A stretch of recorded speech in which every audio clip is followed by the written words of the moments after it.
ابو داؤد شریف میں کتاب اللباس میں یہ حدیث ہے، یعنی صحیح ستہ میں فرمایا، یہ تو میرا خیال ہے اس مذاکرے اتنا ہی مسئلہ کافی تھا آج کے لیے، کہ 3 آدمی ایسے ہیں کہ جن کی طرف اللہ تبارک و تعالیٰ کل قیامت میں نظر رحمت نہیں فرمائے گا۔ ان میں ایک تو وہ ہے جو جھوٹی قسم کھا کے اپنا سامان فروخت کرے، ٹھیک ہے صاحب، اس کو بھی بتایا گیا۔ دوسرا وہ ہے جو احسان کر کے جتلائے، کسی حسن سلوک کیا ہو، اب اللہ نے اس کو دے دی تو آپ کریں بھول گیا تو بھوکا مرا کرتا تھا، میں کھانا نہیں کھلاتا تھا تجھے، یہ وغیرہ، اس کو اللہ پسند نہیں کرتا۔ اور فرما تیسرا وہ ہے جو تکبر سے اپنے ازار کو ٹخنوں سے نیچے لٹکا ہے۔ اب یہاں لفظ تکبر آ گیا،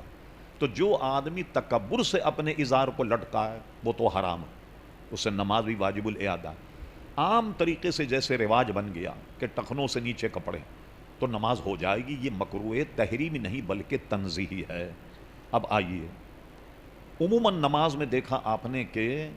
اس طریقے سے اوپر کرنے میں تو حرج نہیں، لیکن اس طریقے سے گھرسنا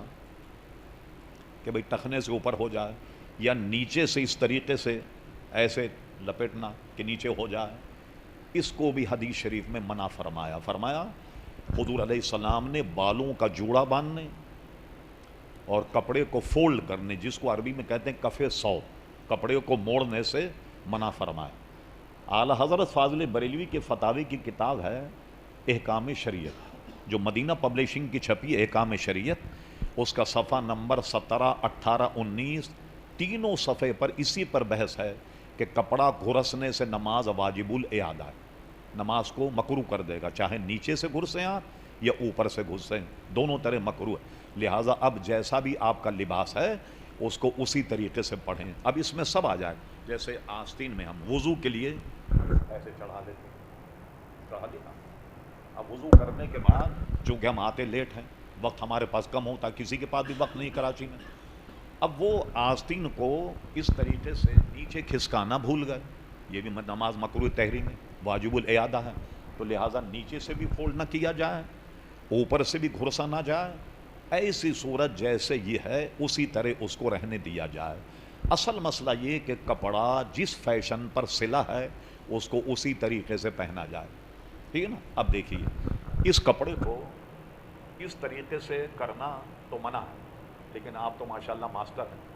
آپ نے دیکھا کہ آستین کے کف ایسے آتے ہیں کہ یہاں موڑنے کے بعد یہاں بٹن لگائے جاتے ہیں، ٹھیک ہے نا، یہ جائز، اس لیے کہ یہ کپڑا سلا کسی وجہ پر ہے، اس طریقے سے کف موڑ کر کے یہاں کفلنگ لگائی جاتی ہے، یہ موڑنا ناجائز نہیں ہوگا۔ ابھی دیکھیے میرے قمیض میں کالر نہیں، آپ کے قمیض میں کالر ہے، کالر بھی مڑا ہوا ہے یا نہیں، مگر یہ کپڑا اسی فیشن پر سلا ہے، لہٰذا اس کو سیدھا کر کے نماز پڑھنا صحیح نہیں، بالکل اس کو اسی طرح رہنے دیا جائے، تو کپڑے کو اپنی اصل حالت میں رکھ کر پھر نماز پڑھی جائے، ٹھیک ہے نا۔ گھرسنا، ارسنا، یہ ساری چیزیں منع ہے، اور فتاوی رضویہ میں اسی پر فتویٰ ہے۔ اور اگر عام طور پر جیسے آج کل بچے ہمارے پتلون پہنتے ہیں ٹخنوں سے نیچے ہو جائیں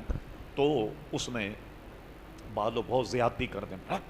بے شرم کہیں پتلون لٹک رہی، وہ غریب آج نماز پڑھنے آیا تو دوبارہ تو کبھی گھسے گا ہی نہیں مسجد، تو اس کو شفقت و مہربانی سے سمجھایا جائے کہ بیٹا یہ کام صحیح نہیں، آئندہ جو ہے وہ کپڑے کو ذرا صحیح کرا کر کے آؤ، تو سمجھانے کا بھی ذرا طریقہ ہونا چاہیے۔ اب میں بتاؤں آپ کو سمجھانے کا، اللہ تعالیٰ فرماتا ہے بالحکمہ، واعظ کرو، تقریر کرو تو حکمت سے کرو۔ امام حسن رضی اللہ عنہ نے ایک شخص کو دیکھا جو غلط وضو کر رہا، تو بہت بڑے آدمی تھے امام حسن، اس کو ڈانٹ دیتے، کہتے عجیب آدمی، سفید داڑھی ہوگی تمہاری، تم کو وضو کرنا نہیں آتا، کچھ کہتے تو دوبارہ تو شاید آتا ہی نہیں پھر مسجد میں۔ امام حسن نے کتنے پیارے انداز سمجھا، فرمایا کہ بڑے صاحب ماشاءاللہ آپ نے وضو کر لیا ہے، ذرا آپ کھڑے ہو جائیے،